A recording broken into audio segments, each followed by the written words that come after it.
Soon after Cleveland took office, the nation entered into the worst depression in U.S. history. There was a depression that developed. Prices again had been very low.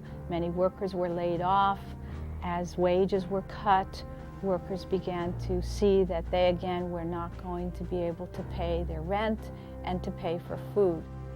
By 1894, 150 railroad companies had collapsed and dragged 16,000 firms and hundreds of banks down with them. In New York City, more than 20,000 homeless sought shelter in city jails. In Chicago, police stood guard at the train station to prevent tramps from entering the city. Nationwide, millions of families stood on the verge of starvation. Private relief efforts did not come close to meeting the needs of the unemployed. With no aid forthcoming from business or government, workers erupted in protest. 1894 alone witnessed more than 1,300 strikes involving more than 500,000 workers. The most famous demonstration of that depression was Joseph Coxey's army. Joseph Coxey decided to protest these conditions and to try to get the federal government to provide some relief to all the unemployed. And he just started marching from the West Coast, and he began gathering people around him as he marched from city to city who became part of Coxey's army. And they did march on Washington and petitioned, not successfully, for government relief for the unemployed. When Coxey finally arrived in Washington that May, rumors of revolution swept through the city. Coxey was immediately thrown into jail, and his followers dispersed. Meanwhile, trouble was brewing back in Chicago at the Pullman Palace Car Company. These people who built the Pullman cars were highly skilled workers. They lived in a company town where the houses were built by the company. And when the Depression came along, the company had cut wages, but had not cut the rents for the houses. When workers met with him to complain, Pullman fired them.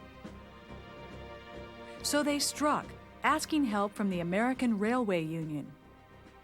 When the Pullman workers went out on strike, they called for the other workers in the American Railway Union to go out on strike, and eventually a major national railway strike developed. It became one of the most important conflicts of the late 19th century because it involved all of the leadership of this new union, the American Railway Union, and Eugene Debs, who was the president of that union. As the workers tried to prevent the railroads from moving, the companies would attach mail-carrying cars to the Pullman cars. And if you didn't agree to carry a mail car, you were obstructing the United States mails. So that went to court. The arrival of federal troops in Chicago on July 4th triggered a riot which left 13 dead and 50 wounded. 7 days later, more than 34 people had died. What had begun as a boycott of Pullman had become, in Eugene Debs's words, a contest between the producing classes and the money power of the country. With business, courts, and federal troops allied against them, the strike collapsed. The leadership of the strike was arrested, and the strike was essentially defeated. The events of 1894 demonstrated just how deep the conflict between capital and labor had grown. They also convinced growing numbers of farmers and workers that to change things for the better, they would have to join together, farmer and worker. Change would come through the ballot box and not the picket line.